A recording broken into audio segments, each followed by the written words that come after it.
The African National Congress was persecuted in South Africa. They went to other countries like Angola, Zimbabwe.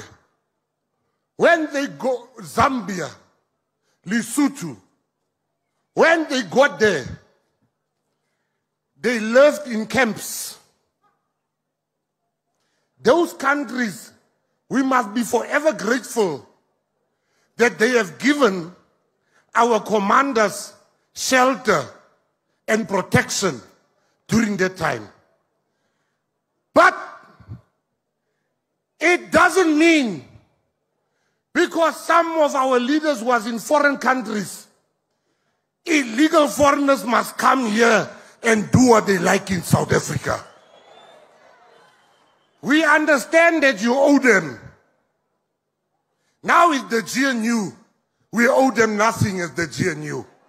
We can't have illegal foreigners selling drugs to our children. We can't have them taking housing.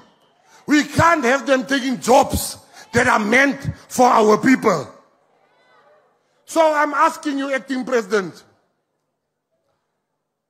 we have to act. Otherwise, our children will bow to these illegal people that are in our country. We have nothing against foreigners, but we are a government. We have laws in this country. You must respect our laws. Batafela Mona, they are busy with prostitution, selling our children. They are selling drugs. They are selling expired food. Our children are dying. We can't allow that anymore.